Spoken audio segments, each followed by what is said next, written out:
من الشیطان الرجیم بسم اللہ الرحمن الرحیم اذ قال موسیٰ لأہلہ انی آنست نارا سآتیکم منہا بخبر او آتیکم بشہاب قبس لعلکم تصطلون فلما جاءها نودی ان بورک من فی النار ومن حولها وسبحان اللہ رب العالمین یا موسیٰ انہو انا اللہ العزیز الحکیم وَأَلْقِ عَصَاكَ فَلَمَّا رَآهَا تَهْتَزُّ كَأَنَّهَا جَانٌّ وَلَّا مُدْبِرًا وَلَمْ يُعَقِّبْ يَا مُوسَىٰ لَا تَخَفْ إِنِّي لَا يَخَافُ لَدَيَّ الْمُرْسَلُونَ إِلَّا مَنْ ظَلَمَ ثُمَّ بَدَّلَ حُسْنًا بَعْدَ سُوءٍ فَإِنِّي غَفُورٌ رَحِيمٌ وَأَدْخِلْ يَدَكَ فِي جَيْبِكَ تَخْرُجْ بَيْضَاءَ مِنْ غَيْرِ سُوءٍ فِي 9 آيَاتٍ إِلَى فِرْعَوْنَ وَقَوْمِهِ إِنَّهُمْ كَانُوا قَوْمًا فَاسِقِينَ فَلَمَّا جَاءَتْهُمْ آيَاتُنَا مُبْصِرَةً قَالُوا هَذَا سِحْرٌ مُبِينٌ وَجَحَدُوا بِهَا وَاسْتَيْقَنَتْهَا أَنفُسُهُمْ ظُلْمًا وَعُلُوًّا فانظر کیف کان عاقبۃ المفسدین صدق اللہ العظیم۔ سورۃ النمل کی آیت نمبر 7 سے 14 تک آیات آپ کے سامنے تلاوت کی گئی۔ جیسے عرض کیا تھا کہ سورت میں حضرت موسیٰ علیہ السلام، داؤد اور سلیمان، صالح اور لوط علیہ السلام کا ذکر ہوگا۔ تو یہ سب سے پہلے حضرت موسیٰ علیہ السلام کا ذکر ہے، جیسے پچھلی صورت میں بھی سب سے پہلے انہی کا ذکر تھا۔ حضرت موسیٰ علیہ السلام کا ذکر سب سے زیادہ ہے قرآن حکیم میں بنسبت دیگر انبیاء کرام کے۔ تقریباً 2 صورتیں جو ہیں ان کا بیشتر حصہ انہی کے واقعات پر ہے، سورہ طٰہٰ اور سورہ القصص، اور باقی صورتوں میں بھی کافی ان کا ذکر خیر ہے۔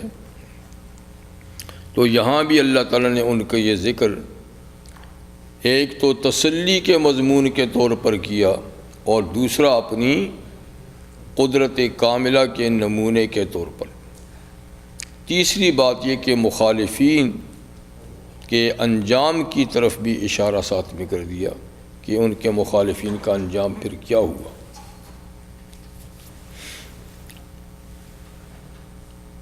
حضرت موسیٰ علیہ السلام کے واقعات جب اللہ نے ذکر کیے تو مختلف جگہوں سے، کہیں ان کی زندگی کا ابتدا ہے، کہیں ان کی نبوت کا ابتدا ہے، جیسے کہ سورہ طٰہٰ میں نبوت کی ابتدا سے شروع کیا واقعہ، اور سورہ قصص سے ان کی پیدائش سے بات شروع کی گئی ہے۔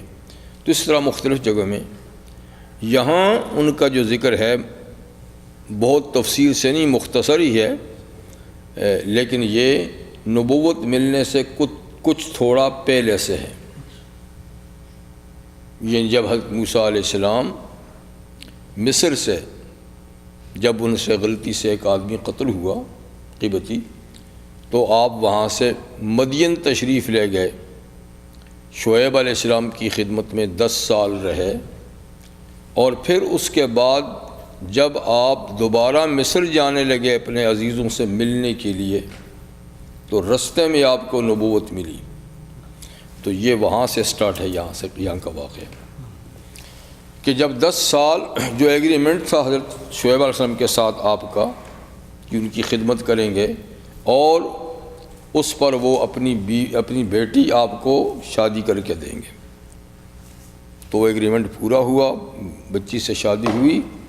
تو اب انہوں نے شوق کا اظہار کیا کہ مجھے ماں اور اپنے بھائی سے ملنے کا شوق ہو رہا ہے، اور وہ قصہ بھی پرانا ہو چکا ہوگا قتل کا، ٹھیک ہے، تو اس لیے انہوں نے کہا خوشی سے جاؤ، ٹائم تو تمہارا پورا ہو چکا ہے، جانا چاہتے تو جاؤ۔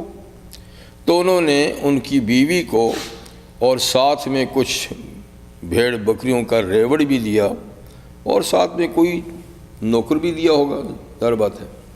تو یہ قافلہ روانہ ہو گیا۔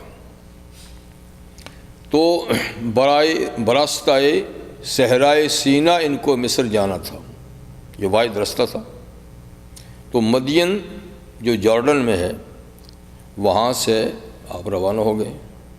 جب صحرائے سینا میں پہنچے تو وہ صحرائی علاقہ تھا، موسم سردی کا تھا، تو رات کو شدت کی سردی ہوئی۔ انہوں نے آگ جلانے کا کچھ سامان تو رکھا تھا، چخماق ایک پتھر ہوتے ہیں اس زمانے میں جن کو رگڑتے ہیں تو آگ، لیکن کچھ موسم ایسا خراب تھا کہ چخماق نے کام نہیں کیا۔ تو اب گرمی بھی ہے، رات کا اندھیرا بھی ہے، اور صحرائی رستے کا بھی پتہ نہیں کہ کون سے رستے سے مصر جائیں۔ 10 سال پہلے آئے تو تھے لیکن وہ بھی کوئی بنا بنایا رستہ تو نہیں تھا، اللہ تعالیٰ نے ایک رہنمائی کی تھی تو بس اس میں پہنچا ہے مدین۔ اب جاتے وقت رات کو رستے کا بھی پتہ نہیں، تو آپ کو دور سے آگ سلگتی ہوئی نظر آئی، دور سے، تو وہاں سے یہ کام واقعہ شروع ہو رہا ہے۔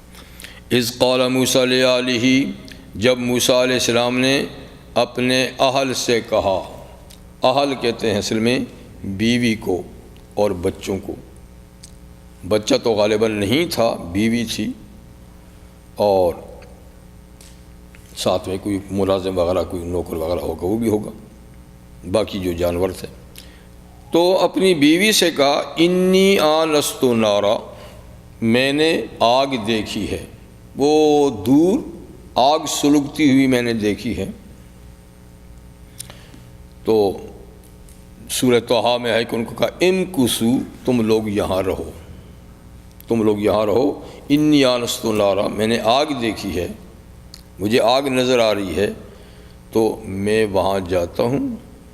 سآتیکم منہا بخبر، تو وہاں سے کوئی اطلاع لاؤں گا، جہاں آگ ہوتی ہے وہاں آگ جلانے والے بھی تو ہوتے ہیں، تو کوئی نہ کوئی ہوگا، تو اس سے مصر کے رستے کی خبر لے آؤں گا کہ کون سا صحیح رستہ ہے جانے کا۔ او آتیکم بشہاب قبس، اور یا کوئی آگ کا شعلہ سلگا کر لے آؤں گا، آگ کا شعلہ، تو لعلکم تصطلون، تاکہ تم اس کو سینک سکو، کیونکہ سخت سردی ہے اور ہمیں گرمی کی بھی ضرورت ہے، اور یہ کہ بیابان جنگل ہے، جہاں آگ جلتی ہے وہاں درندے وغیرہ بھی نہیں آتے، اس طرف کیڑے مکوڑے بھی نہیں آتے، تو آگ حفاظت کا بھی ذریعہ بن جائے گی، اور آگ یہ کہ گرمی حاصل کرنے کا بھی ذریعہ بن جائے گی۔ تو کہتے ہیں کہ آگ جو ہے نا یہ گرمی کا پھل ہے، النار فاکہۃ الشتاء، موسم گرما کا پھل ہے، یعنی جو آدمی موسم گرما میں پھل کھانا چاہے تو اسے آگ سینکنی چاہیے۔ اور ایک یہ بھی مقولہ ہے، النار فی الشتاء خیر من اللہ ورسولہ، کہ آگ سردی کے موسم میں اللہ رسول کی قسم بہت بہتر چیز ہے۔ تو من کا لفظ کبھی کبھی قسم کے لیے استعمال ہوتا ہے نا، تو یہ مثال قسم کے لیے کہ سرما کے موسم میں آگ واللہ یعنی بہت ہی بہتر چیز ہے، بڑی اللہ کی نعمت ہے۔ تو بہرحال جیسے ایسی گرمی میں نعمت ہے تو ایسی آگ جو ہے نا، ہاں جی۔ تو ہر حضرت موسیٰ علیہ السلام نے فرمایا کہ تم یہاں رہو اور میں آگ سے کوئی خبر معلوم کروں گا رستے کی، یا ہو سکا تو آگ سلگا کر لے آؤں گا تاکہ تم تپو۔ یہ کہہ کر انہیں بٹھا کر آپ تشریف لے گئے۔ فلما جاءها، جب آگ کے قریب پہنچے، وہاں پہنچے تو دیکھا کیا جی، ایسی آگ کبھی نہیں دیکھی تھی جو آج دیکھ رہے ہیں، کہ آگ ایک سرسبز و شاداب درخت کے اندر سے نکل رہی ہے، اور عجیب یہ ہے کہ آگ درخت کو جلاتی بھی نہیں ہے بلکہ اس کی تازگی کو اور بڑھا رہی ہے۔ جوں جوں آگ بلند ہوتی ہے اتنا ہی وہ اور زیادہ اس کے پتے تازے، اور زیادہ اس کے اندر رونق پیدا ہو رہی ہے۔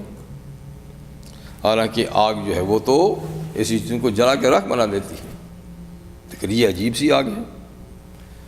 تو وہ حیرت سے اس آگ کے شعلوں کو دیکھ ہی رہے تھے کہ اندر سے آواز آئی، نودیا، پکارا گیا موسیٰ علیہ السلام کو۔ تو سب سے پہلے کیا بات پکاری گئی؟ انبورک من فی النار ومن حولہا،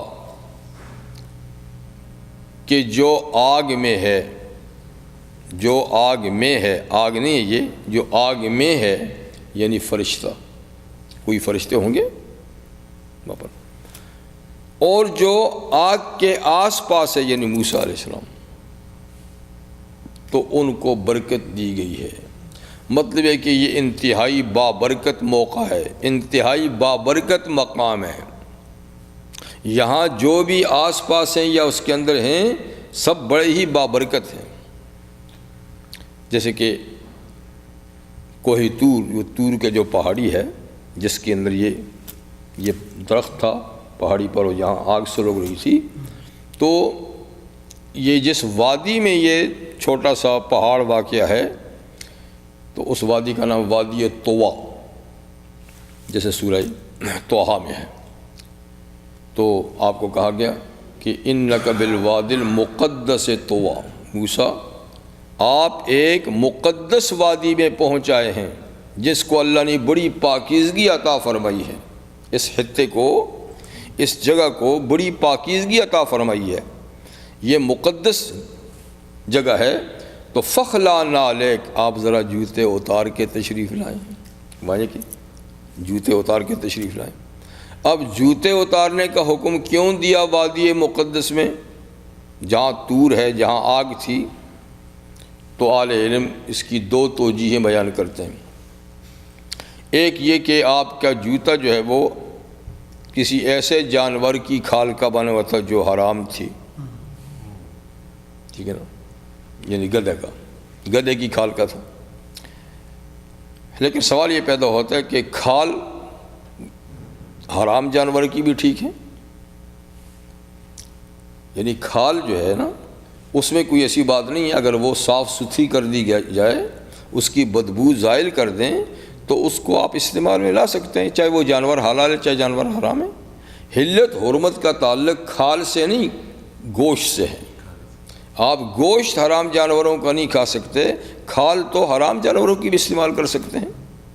جیسے نبی کریم صلی اللہ علیہ وسلم نے ارشاد فرمایا کل اہاب اذا دبغ فقد طہر، ہر کھال جب اس کو دباغت دے دی جائے یعنی اس کو صاف ستھرا کر دیا جائے کسی بھی چیز سے، جیسے کہ دھو کر صاف کر دیا آپ نے، یا اس کو اوپر مٹی چھڑک دیا آپ نے، یا نمک چھڑک دیا آپ نے، یا یوں دھوپ میں خشک کر دیا، یا کیمیکل کے ساتھ مطلب ہے کہ اس کی بدبو ہٹ گئی، صاف ستھری ہوگی، تو کسی بھی جانور کی کھال جو ہے نا وہ قابل استعمال ہے۔ آپ جوتا بنائیں، آپ اس کا کوٹ بنائیں، آپ اس کا ڈول بنائیں پانی کھینچنے کا، کچھ بھی کریں۔ تو اگر گدھا ہی تھا تو بھی تو کھال تو ناپاک نہیں ہے، لیکن ممکن ہے کہ ان کی شریعت، لیکن ان کو بھی شریعت تو ملی بھی نہیں ہے۔ تو اس سے زیادہ درست بات یہی ہے کہ کھال کے ناپاک ہونے کی وجہ سے اتارنے کا حکم نہیں دیا، وادی کے تقدس کی وجہ سے، کہ مقدس جگہ میں آؤ تو جوتا اتارنا یہ ادب کا تقاضا ہے۔ جیسے آپ مسجد میں آئیں، جیسے آپ حرم میں جائیں جی، تو افضل یہ ہے کہ جوتا پاک ہے تو پہن کے آ سکتے ہیں، لیکن ادب یہ ہے کہ اس کو بھی پہن کے نہ آئیں، ٹھیک ہے نا۔ تو یہ دوسری بات جو ہے ادب والی، یہی زیادہ مناسب ہوتی ہے کہ ادباً ان کو جوتا اتارنے کا حکم دیا گیا تھا۔ یہ بھی ہو سکتا ہے، جیسے کہ نبی کریم صلی اللہ علیہ وسلم ایک دفعہ سفر میں نماز پڑھ رہے تھے اور جوتوں سمیت ہی پڑھ رہے تھے، صحابہ نے بھی جوتے پہنے ہوئے تھے دوران سفر۔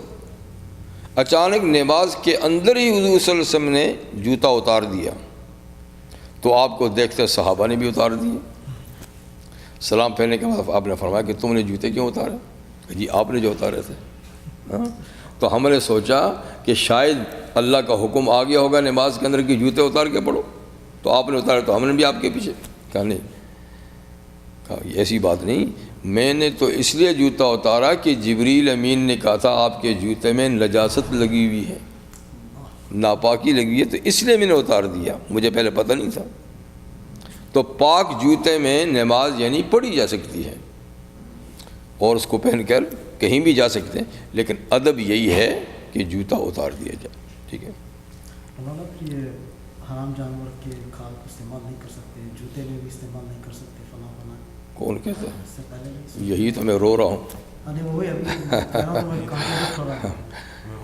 کلو احابن، ہر کھال، دیکھیے حضور صلی اللہ علیہ وسلم شہر سے باہر نکلے تو ٹریش پہ ایک بکری پڑی ہوئی تھی مری ہوئی۔ آپ نے پوچھا کہ اگر اس کی کھال اتار کے استعمال کر لی جاتی تو؟ لوگ نے حضور یہ تو مردار ہے، ذبح نہیں کی ہوئی، مری تھی تو پھینک دی۔ اپنا مردار ہے تو گوشت کھانا حلال نہیں ہے نا، کھال تو استعمال کر سکتے ہو۔ تو دیکھیے صرف دو کھالیں جو ہیں وہ استعمال کے قابل نہیں، ایک نجس العین ہونے کی وجہ سے اور ایک کرامت اور شرافت کی وجہ سے۔ انسان کی کھال استعمال کرنی جائز نہیں، اس لیے کہ انسان ایک بڑی مکرم چیز ہے، ورنہ سب کی کھالیں اتار کے شروع کر دیں گے، ہر گوشت دفن کریں گے۔ تو انسان کی عزت اور کرامت کا تقاضا ہے کہ اس کی کوئی چیز استعمال نہ کی جائے، ورنہ کھال انسان کی تو پاک ہے، گوشت بھی پاک ہے، کرامت کے طور پر نہ کھایا جا سکتا ہے نہ کھال استعمال کی جا سکتی ہے۔ اور دوسرا ہے سور، سور کی ہر چیز ناپاک ہے تو اس کی کھال بھی ناپاک ہے، تو وہ ناقابل استعمال ہے، یہ ناقابل استعمال ہے۔ اس کے علاوہ ہر جانور حلال ہے یا حرام، کھال اس کی اتار کے صاف کر دی جائے تو وہ قابل استعمال ہے۔ پیغمبر کریم سفر میں تھے، کسی خاتون کے ہاں دیکھا تو پانی تھا، اس زمانے میں مشکیزے میں پانی ڈاکٹر، تو آپ نے اس سے پانی مانگا وضو کے لیے، اس نے کہا حضور یہ تو حرام جانور کی کھال میں ہے، یہ مطلب یہ مشکیزہ حرام جانور کا ہے، حلال کا نہیں۔ آپ نے فرمایا کوئی بات نہیں ہے، تم پانی مجھے دو۔ کھال کا تو کوئی قصور نہیں ہے نا، کھال کا استعمال جائز ہے، اگر تم نے اس کو دھو دھا کے صاف ستھرا کر کے سی کے کھال بنا یعنی مشکیزہ بنایا ہے تو کسی جانور کا بھی ہو۔ کتے کی کھال کے بارے میں کچھ اختلاف ہے، لیکن صحیح بات یہ ہے کہ کھال اس کی بھی قابل استعمال ہے، سمجھے بات؟ مسئلہ یہ ہے، آپ کو تعجب اس لیے کہ آپ نے سنا نہیں ہوگا نا۔ اچھا سنا تھا؟ کس سے سنا؟ تو میں نے تو یہی سنا ہوگا پہلے بھی۔ تو میں وہی اب جب بعد میں آپ کلیریفائی جو کیے۔ اچھا ٹھیک جی۔ تو کلو احابن، دیکھیں حضور کلو احابن، احاب کہتے ہیں اس کھال کو جو ابھی صاف ستھری نہیں کی گئی، کچی کچی ہے اور ابھی اس کے ساتھ جو ہے نا مواد شواد لگا ہوا ہے، تو اس کو احاب کہتے ہیں۔ احاب ہوتے ہی استعمال نہیں کرو، اس کو صاف کر دو، پھر اس سے کوئی چیز بناؤ، مصلی بناؤ یعنی ڈول بناؤ، جو بھی چاہو بناؤ، ٹھیک ہے۔ تو خیر موسیٰ علیہ السلام کو کہا جوتے اتار دو، ٹھیک، کیونکہ آپ وادی مقدس طوا میں ہیں۔ تو وادی کو مقدس کیوں کہا؟ یا تو یہ کہ ابھی اس میں اللہ کا جلوہ، اللہ کے جلوے کا ظہور ہوا تو جلوے کے ظہور سے مقدس ہوگی، یا یہ کہ اللہ نے جلوے کے ظہور سے پہلے ہی اس جگہ کو مقدس قرار دے دیا تھا۔ تو بہرحال وہ جب وادی مقدس ہے تو اللہ تعالیٰ نے زمین کے اندر کئی ٹکڑوں کو تقدس عطا فرمایا ہے، تو سب سے مقدس ترین ٹکڑا جو ہے وہ حرم کا ہے، حرم مکہ، اس کا مقابلہ میں دنیا میں کوئی جگہ نہیں جی۔ پھر اس کے بعد حرم مدینہ، جس حصے کو نبی کریم علیہ السلام نے حرم قرار دیا ہے جی۔ پھر ارض مقدس، پوری ملک شام، پورا ملک شام ارض مقدس جی، اور پھر یہ وادی مقدس دور، جی ہاں وہ مقدس ہے ارض تو لوگوں اب نہیں دیکھیے نا، سیریا تو اس کا ایک یعنی پروونس ہے، اس کا ایک پروونس ہے۔ شام میں جارڈن بھی ہے، فلسطین بھی ہے، لبنان بھی ہے اور سیریا بھی ہے. یہ سارے ملکوں کا نام ہے شام. جی اب انہوں نے تقسیم کر کے کیا سے کیا بنا دیے ہیں.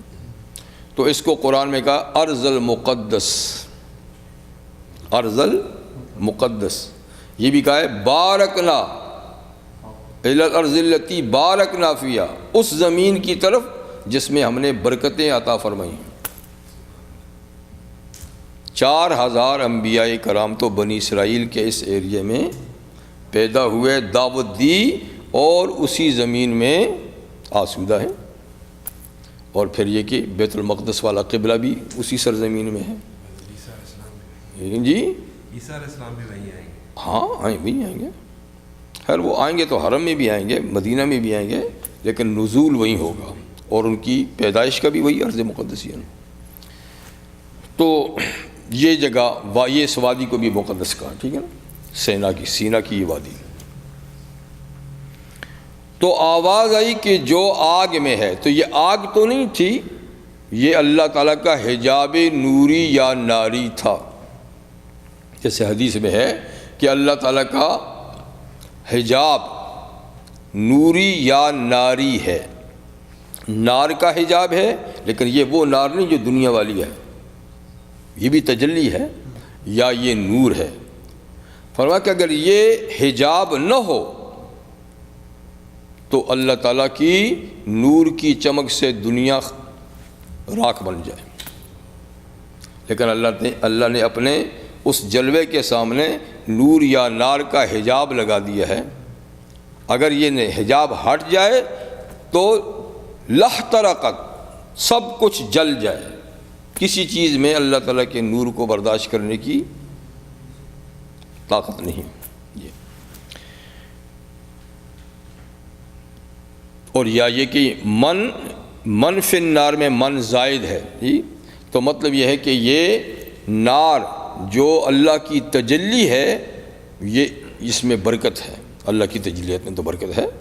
اللہ تعالیٰ کی خود ذات، اللہ تبارک و تعالی، اللہ کی ذاتی بابرکت ہے. اور تبارک الذی، اللہ کی ذاتی بابرکت ہے.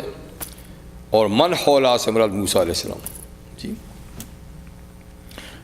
یہ آواز آئی آگ سے کہ یہ آگ نہیں ہے، ٹھیک ہے نا.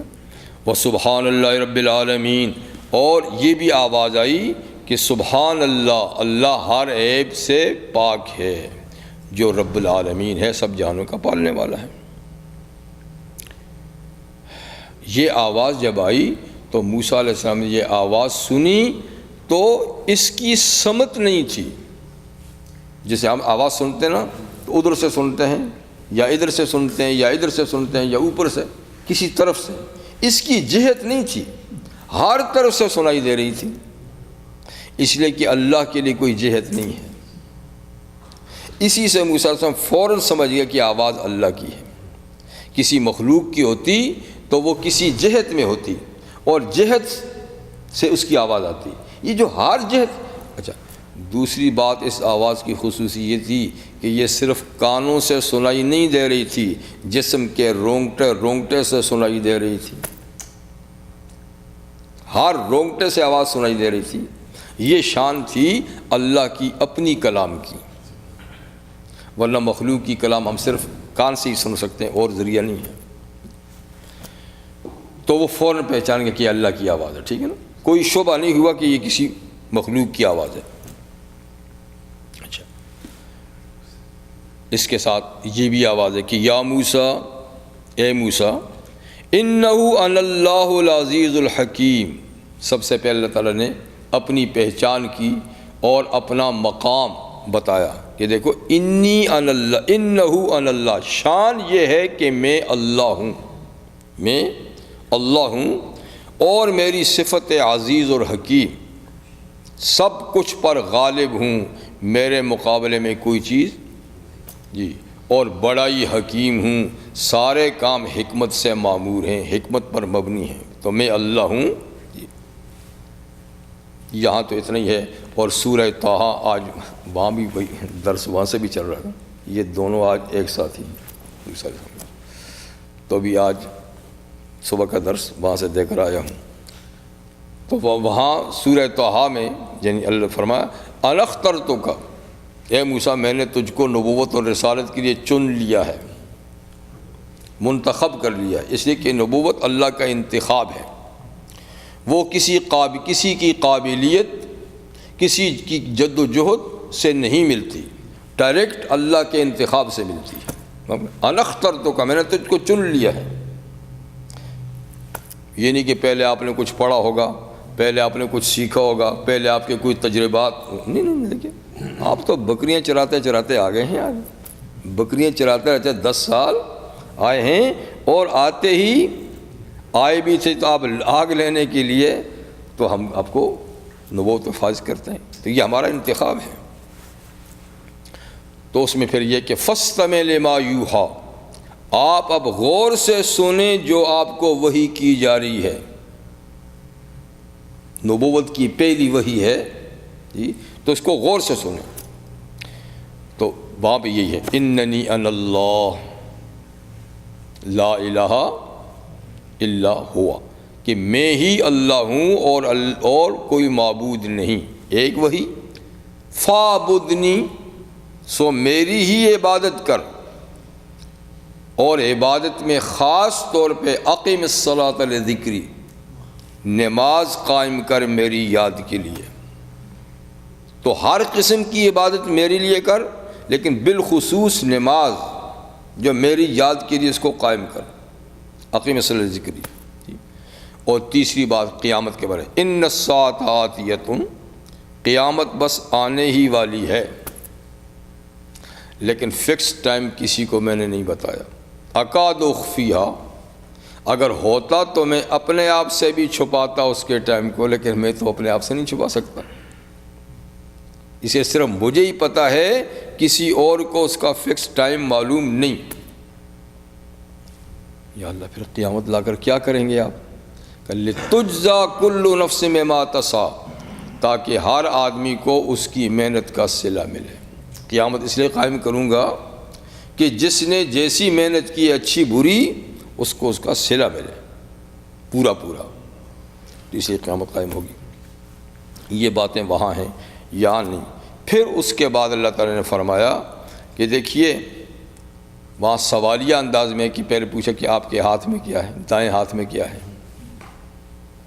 ما تلک بیمینک یا موسیٰ، موسیٰ تیرے ہاتھ میں کیا ہے۔ یا دلچسپ بات سنا دوں گا آپ کو، ایک چور تھا، کسی کتاب میں نے پڑھا ہے، اس کا نام تھا موسیٰ۔ وہ چوری کر کے جب جا رہا تھا تو کہیں کسی نے دیکھ لیا، تو بھاگا مسجد میں آ گیا تاکہ پکڑا نہ جاؤں جی، مسجد میں ادھر ادھر ہو جاؤں گا، نمازیوں میں گھل مل جاؤں گا جی۔ تو بارہ بھاگا، مسجد میں آتے جماعت کھڑی تھی، تو وہ بھی آ کے جماعت میں شامل ہو گیا نماز میں۔ وہ جو بیگ شیگ یا جو بھی تھا وہ پاس ہی تھا۔ امام صاحب نے یہی آیت پڑھی، وَمَا تِلْكَ بِيَمِينِكَ يَا موسیٰ، موسیٰ تیرے ہاتھ میں دائیں ہاتھ میں کیا ہے؟ اٹھ کے بھاگ گیا کہ واللہ یہ تو جادوگر ہے۔ امام صاحب اس کو پتہ چل گیا کہ یہ چور ہے موسیٰ، اور چوری کر کے لایا ہے، دیکھنا اس نے وہی بات کی کہ تیرے ہاتھ میں کیا ہے۔ یار باہر سے میں بھاگا تھا کہ پکڑا نہ جاؤں، اس کو پتہ چل گیا ہے، تو وہاں سے بھی بھاگ گیا۔ چلیے، تو خیر اللہ تعالیٰ نے پوچھا کہ آپ کے ہاتھ میں کیا ہے، تو یہ نہیں کہ اللہ کو معاذ اللہ معلوم ہے ہاتھ میں کیا ہے، دراصل اس کی حقیقت کو بدلنا تھا معجزانہ طور پہ، تو اس لیے تاکہ موسیٰ علیہ السلام کے دل و دماغ میں اور ذہن میں بات پکی ہو جائے کہ جو انقلاب آیا ہے وہ میری اپنی لاٹھی میں آیا ہے، کسی اور لکڑی میں نہیں آیا۔ تو اس لیے اللہ تعالیٰ نے پہلے پوچھا تیرا آپ کے دائیں ہاتھ میں کیا ہے، تو انہوں نے کہا جی لاٹھی ہے۔ پھر جب اللہ سے بات چیت کرنے میں لذت آئی تو تھوڑی سی خود ہی تشریح شروع کر دی لاٹھی کے فوائد۔ اللہ میں آپ نے تو پوچھا تھا لاٹھی، تو میں نے تو بتا دی کہ لاٹھی ہے، لیکن آپ نے فائدے نہیں پوچھے، میں خود ہی بتا دوں۔ فائدہ یہ ہے لاٹھی رکھنے کا کہ میں اس پہ ٹیک لگاتا ہوں، کبھی تھک جاتا ہوں تو جیسے کہ بکریاں چرانے والے نا کھڑے ہوتے ہیں تو کبھی ٹیک لگا لیتے ہیں، اور یہ کہ کبھی جھاڑیاں اونچی ہوتی ہیں، بکری وہاں نہیں پہنچ سکتی، بھیڑ نہیں پہنچ سکتی، تو میں اوپر سے پتے بھی جھاڑتا ہوں ان کے لیے۔ اور اللہ جی کیا آپ کو بتائیں، اور بھی کئی فائدے ہیں، کسی سے ان بن ہو جائے تو اسلحہ کا کام بھی دیتا ہے ڈنڈا جی، اور یہ کہ سانپ بچھو شیر وغیرہ جانور آ جائیں تو ان کو بھگانے کے لیے بھی یہ کام دیتا ہے، تو اور بھی کئی فوائد ہیں۔ تو یہ اپنی طرف سے انہوں نے تفصیلات بیان کر دیں، تو خیر اللہ تعالیٰ نے فرمایا کہ اب اس کو ذرا زمین پہ ڈال، اس کا یہاں ذکر ہے۔ فرمایا کہ وَأَلْقِ عَصَاكَ، تفصیلات تو ہوں گی نا، القِ عصاک، اچھا اپنی لاٹھی کو اب زمین پہ ڈال دو۔ جب فَأَلْقَاهَا وہاں ہے فَأَلْقَاهَا، انہوں نے اللہ کے حکم سے ڈال دیا، ڈالتے ہی انقلاب حقیقت ہوگی، وہ خشک لکڑی زندہ سانپ بن گئی۔ فَإِذَا هِيَ حَيَّةٌ تَسْعَىٰ، وہ بھاگتا ہوا سانپ تھا، بھاگتا ہوا سانپ تھا۔ اور یہاں فرمایا کہ كَأَنَّهَا فَلَمَّا رَآهَا تَهْتَزُّ، جب اس لاٹھی کو دیکھا کہ وہ حرکت کر رہی ہے، اوپر نیچے ہو رہی ہے، کیسے؟ كَأَنَّهَا جَانٌّ، جیسا کہ وہ لمبا پتلا سانپ ہے۔ تو حضرت موسیٰ علیہ السلام کی اس لاٹھی کے لیے 3 لفظ آئے قرآن میں، ایک حیہ، اور حیہ مطلقاً سانپ کو کہتے ہیں، چھوٹا ہو بڑا ہو تیز ہو سست ہو کوئی بھی سانپ ہو اس کو حیہ کہتے ہیں۔ تو سورہ طٰہٰ میں حیہ ہی کہا ہے سانپ۔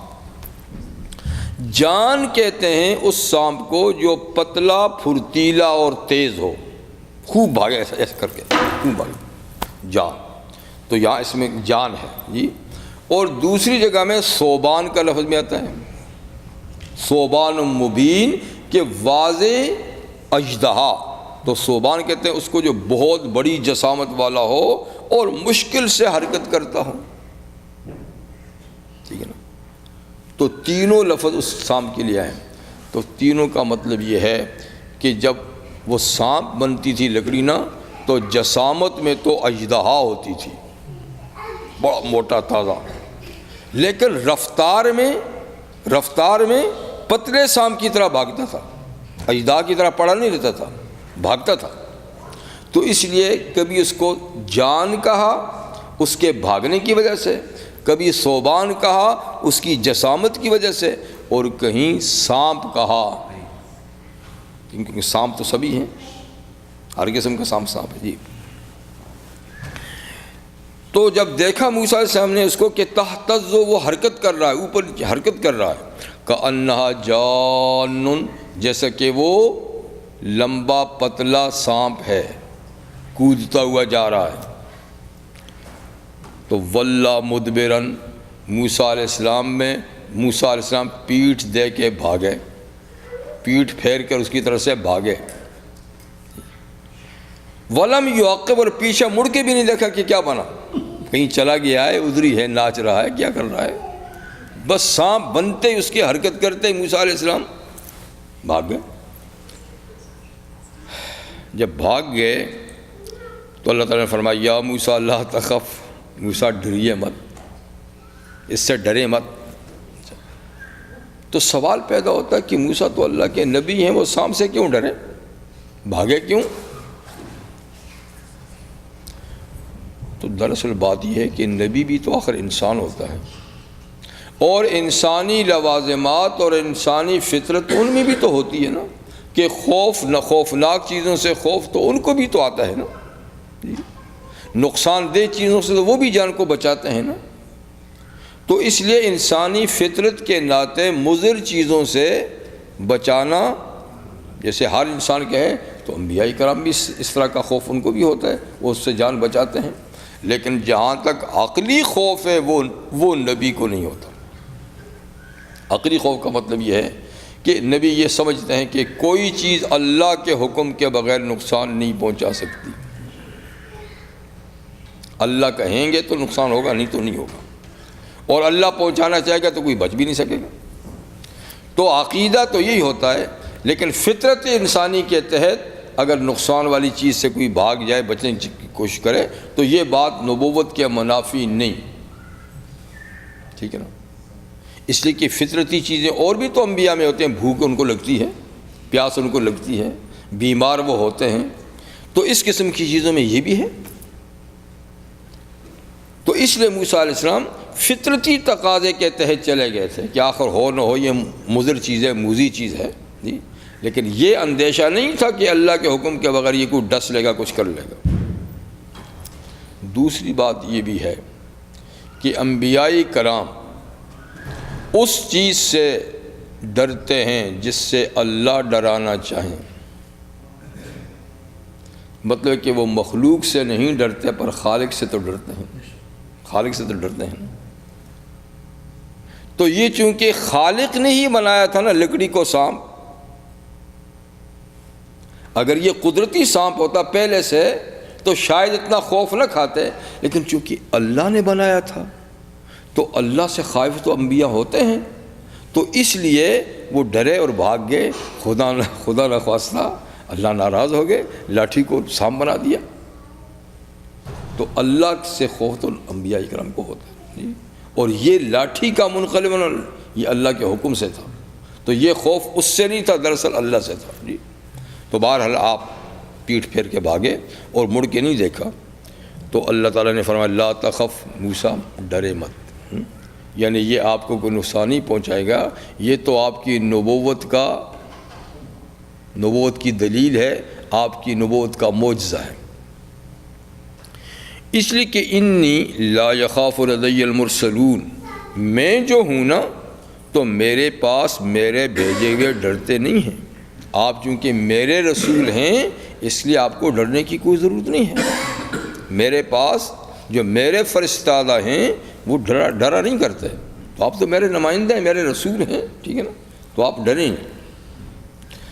ہاں فرما کہ ڈر اس کو چاہیے الا من ظلم، مگر جس نے گناہ کیا، ڈرنا اس کو چاہیے جس نے گناہ کیا۔ تو یہاں ظلم کا لفظ ہے، اور ظلم کے کئی لیول ہیں، سب سے بڑا کفر ہے، اور سب سے نیچے آپ کو میں نے بتایا تھا کہ کسی مستحب کام کو نہ کرنا، یہ بھی ایک طرح کا ظلم ہے جی۔ تو معمولی سی فروغ گزاشت جو ہے، معمولی سی غلطی جو ہے، اس کو بھی ظلم کہہ دیتے ہیں۔ تو یہاں ظاہر بات ہے کہ نبی سے کوئی بڑا ظلم کا کام کہاں ہوگا، اس لیے کہ نبی تو معصوم ہوتا ہے۔ ہاں یہ ہے کہ غلطی خطا ہو سکتی ہے، اور غلطی خطا گناہ نہیں ہوتا۔ تو جیسے موسیٰ علیہ السلام سے بھی غلطی سے ایک آدمی مر گیا تھا، قصداً نہیں مارا تھا، لیکن وہ اس کے اوپر بھی بڑے نادم اور پشیمان تھے کہ یا اللہ مجھ کو معاف کر دیجئے، میں نے تو اس کو مارنے کی نیت نہیں مارا تھا پر مر گیا، تو یہ گناہ نہیں تھا، لیکن ان کو اتنا اس کا بھی اندیشہ ہوتا ہے جی۔ تو پھر اللہ تعالیٰ نے فغفر اللہ، معافی کر دیا تھا، کوئی بات نہیں، کون سا تو نے جان بوجھ کے مارا ہے جی۔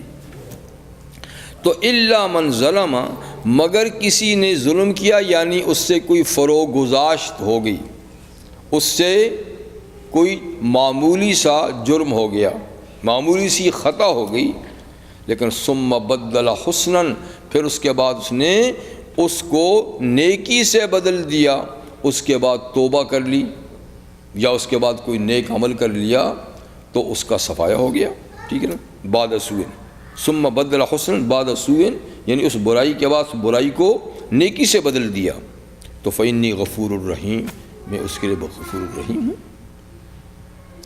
تو مقصد یہ کہ رسول جو ہیں ان سے تو گناہ کا صدور ہی نہیں، اگر غلطی سے ہو جائے تو وہ گناہ ہی نہیں، لیکن کوئی ظلم اور گناہ بھی کر لے اور اس کے بعد توبہ کر لے اور کوئی نیکی کا کام کر لے، کیونکہ بعض گناہ جو چھوٹے نوعیت کے ہیں ان کے لیے توبہ شرط نہیں ہے، وہ نیک اعمال سے معاف ہو جاتے ہیں۔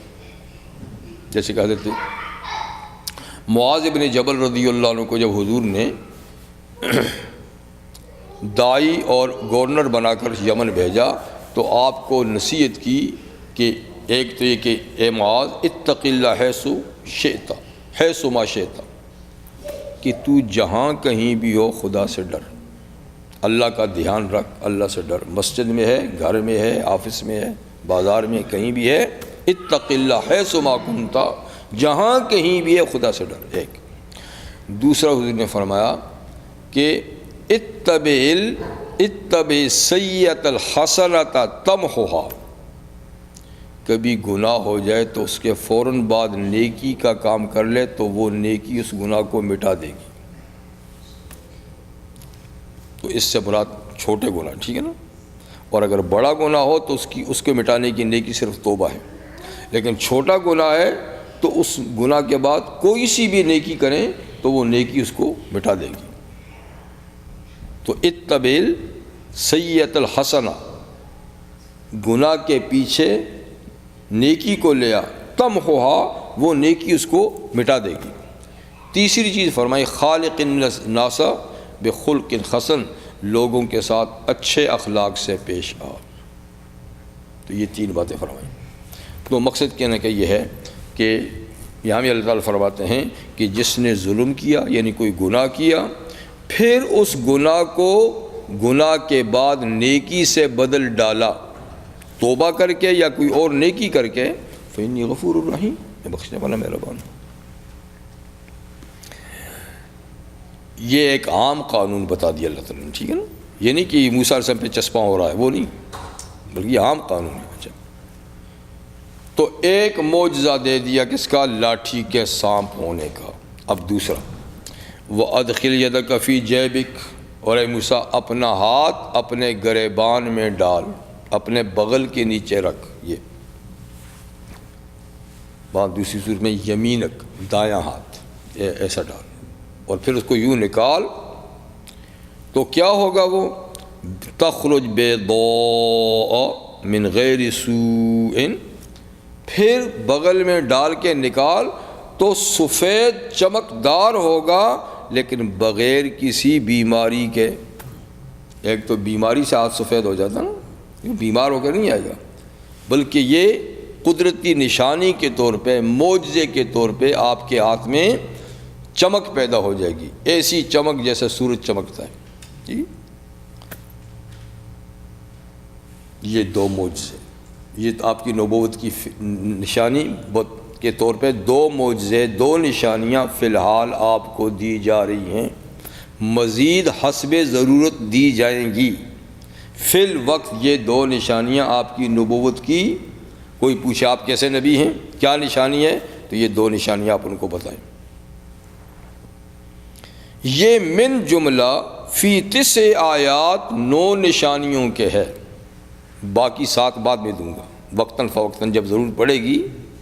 تو یہ 2 ہیں 9 میں سے، فی 9 آیات 9 نشانیوں میں سے یہ 2 ہیں، ٹھیک ہے نا۔ تو پھر کیا کریں؟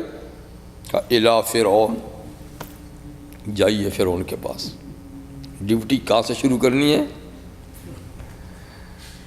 اور انبیاء کو کہا کہ ڈیوٹی کہاں سے شروع کرنی ہے؟ گھر سے۔ پچھلی سورت میں گزرا، حضور صلی اللہ علیہ وسلم کو کیا فرمایا؟ انذر عشیرتک الاقربین، آپ اپنے قریبی خاندان کے لوگوں کو ڈرائیے۔ یہاں چوٹی سے معاملہ شروع کرنا ہے، وہاں قدموں سے معاملہ شروع کرنا ہے، یہاں چوٹی سے، کہ جاؤ بڑا سرکش ہے تو سب سے پہلے اس کو ڈراؤ۔ الی فرعون وقوم ہی، اور اس کی قوم جو قبطی ہیں مصر میں برسر اقتدار۔ کیوں؟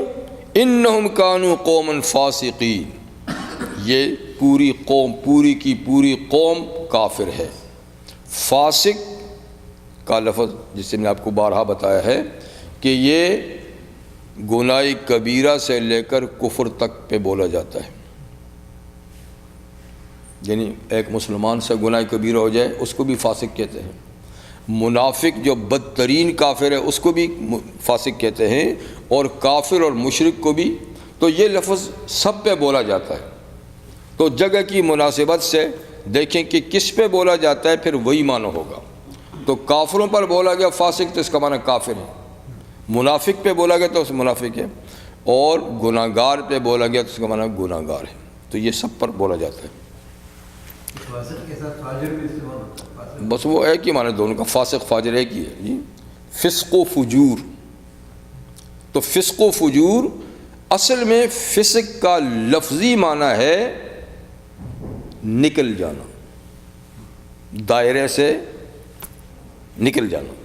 تو چونکہ کافر بھی جو اللہ کا مقرر کرنا انسانیت کا دائرہ ہے اس سے نکل جاتا ہے، اور جو آدمی اللہ کے قانون کو توڑ دیتا ہے وہ بھی قانون سے نکل جاتا ہے، تو اس لیے اس کو فاسق کہتے ہیں۔ تو اس کے لیے عربی میں کہتے ہیں کہ چھلکے سے مغز نکل گیا، جب گری آپ توڑتے ہیں کسی کو وغیرہ، تو جب اس کے اندر سے گری نکل جاتی ہے نا، نٹ نکل جاتا ہے نا چھلکے سے، تو اس کے لیے فسق کا لفظ بولا جاتا ہے۔ جیسے کہ کھجور کے دانے سے گٹھلی نکال دو، اور کسی سے اندر سے گٹھلی نکال دو، تو فسق اس کے لیے بولا جاتا ہے۔ تو مطلب یہ کہ جو چیز اپنے حدود سے نکل جائے تو اس کو فسق کہتے ہیں۔ تو کافر اللہ کے قانون سے نکل جاتا ہے، اسی طرح گناہ گار آدمی بھی گناہ کر کے اللہ کے قانون کو توڑ دیتا ہے، تو اس پہ فسق کا لفظ بولا جاتا ہے۔ تو یہ قوم ہے فاسق، فاسقوں کی قوم ہے یہ، ٹھیک ہے۔ یہ اللہ تعالیٰ کی طرف سے ڈیوٹی حوالے ہوئی، اور موسیٰ علیہ السلام واپس وہاں سے چلے گئے تھے آگ لینے، پیمبری مل گئی۔ خدا کے دین کا موسیٰ سے پوچھئے احوال، خدا کے دین کا موسیٰ سے پوچھئے احوال، گئے تھے آگ لینے، پیمبری مل گئی۔ لینے کچھ نہیں گئے تھے، مل گئی کچھ اور چیز جی۔ مولانا یہ کوہ طور کا جو واقعہ ہے، یہ پہاڑ سے سلسلہ لگتا ہے اس کا؟ کون سی پہاڑ؟ کوہ طور جہاں پہ، ہاں تو طور پہاڑ، کوہ کا معنی پہاڑ ہے نا، تو طور اس پہاڑ کا نام ہے جس پہ اس جلوے کا ظہور ہوا، اور اس وادی کا نام جس میں وہ پہاڑ ہے، اس وادی کا نام ہے طوا، وادی طوا، ٹھیک ہے نا۔ اور اس ایریے کا نام ہے صحرائے سینا، صحرائے سینا، جو آج کل بڑے چرچے ہیں اس کے نا، صحرائے سینا کے اخباروں میں کہتے ہیں۔ شیخ سعدی فرماتے ہیں اقل جبال الارض طور وانہ لأعظم عند اللہ قدرا ومنزلہ۔ فرماتے ہیں کہ یہ اللہ کی تقسیم ہے، اقل جبال الارض، زمین کے پہاڑوں میں چھوٹا سا پہاڑ ہے طور، تھوڑا سا آپ چڑھیں تو بلندی پہ پہنچ جائیں گے، تو پہاڑوں میں چھوٹا سا پہاڑ ہے طور، لیکن اللہ کے ہاں قدر و منزلت میں بڑوں سے بڑے پہاڑوں سے بھی بڑا ہے۔ تو اس لیے کہ مرتبہ دینا تو خدا کا کام ہے نا، وہ ذرے کو بڑا مرتبہ دے دے اور بہت بڑے کو ہمالیہ کو کچھ نہ دے، ہمالیہ کو کچھ نہ دے اور طور کو سب سے بڑا بنا دے۔ تو یہ پہاڑ بہت بڑا نہیں ہے، مطلب یہ جی طور، ہاں کیوں نہیں، ہم نہیں گئے، جانا چاہتے تھے لیکن وہ حالات مصر کے ٹھیک نہیں ہیں نا، تیسری گورنمنٹ میں آتا ہے نا صحرائے سینا، ہاں تو وہاں گڑبڑ ہے۔ سوئس کنال کی ہاں جی بالکل، سویس کنال کی بالکل ہے جی۔ میں گزرا ہوں بس، کالا ہے کیا جی؟ پہاڑ کالا؟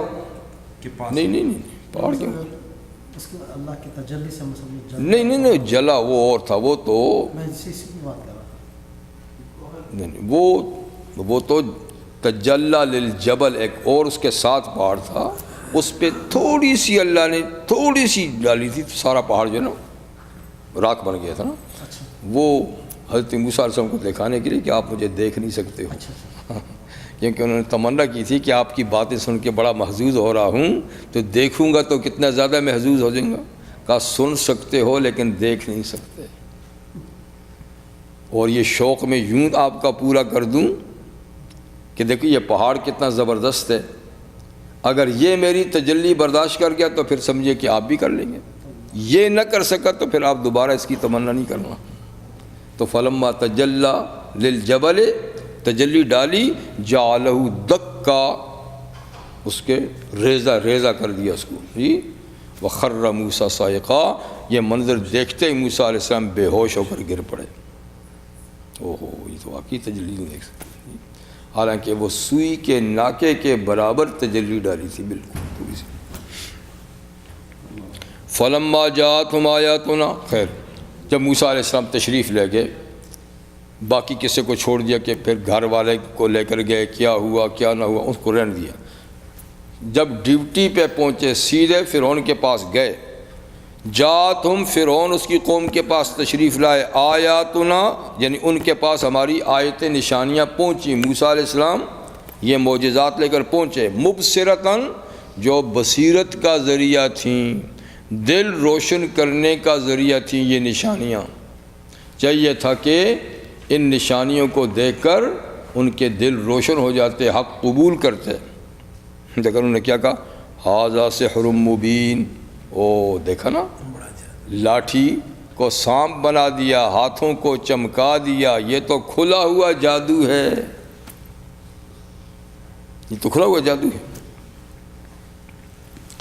تو اللہ تعالیٰ فرماتے ہیں کہ کیا یہ بات دل کی گہرائی سے کی تھی کہ یہ کھلا جادو ہے؟ کہا نہیں نہیں نہیں نہیں، دل کی گہرائی سے نہیں کی تھی، دل سے مانتے تھے کہ یہ جادو نہیں ہے، یہ معجزہ ہے۔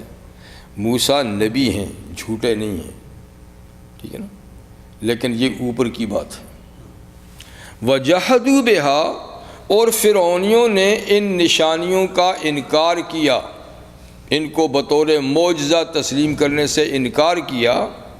وَاسْتَيْقَنَتْهَا أَنفُسُهُمْ، حالانکہ یقین کر لیا تھا اس کے معجزہ ہونے کا ان کے دلوں نے تو معجزہ ہونے کے یقین کر لیا تھا، اوپر سے کہا نہیں یہ تو جادو ہے۔ یہ کیا بات کہ دل مان گئے تھے، اس کا مطلب یہ ہے کہ ایمان یقین اور اقرار دونوں کا نام ہے۔ اگر یقین کی بات ہوتی تو پھر یہ مسلمان ہو گئے، لیکن یقین کے ساتھ اقرار نہیں کیا، انکار کیا تو نہیں ہوئے۔ تو اس وقت تک اقرار ضروری ہے یقین کے ساتھ جب تک کہ کوئی بہت بڑی رکاوٹ نہ ہو، جان کا خطرہ نہ ہو۔ اس جان کا خطرہ ہے، اقرار نہیں کر سکتے، پھر دل کا یقین بھی کافی ہے، لیکن ویسے اقرار ضروری ہے۔ تو انہوں نے انکار کیا، اقرار نہیں کیا، کیوں؟ ظلم و علوا، ظلم کرتے ہوئے اور بڑا بنتے ہوئے، بڑا بن کے تکبر کرتے ہوئے۔ تو غرور و تکبر نے ان کو اقرار نہیں کرنے دیا کہ موسیٰ کی نبوت کو مان لی تو ہمیں کرسی چھوڑنی پڑ جائے گی، ٹھیک؟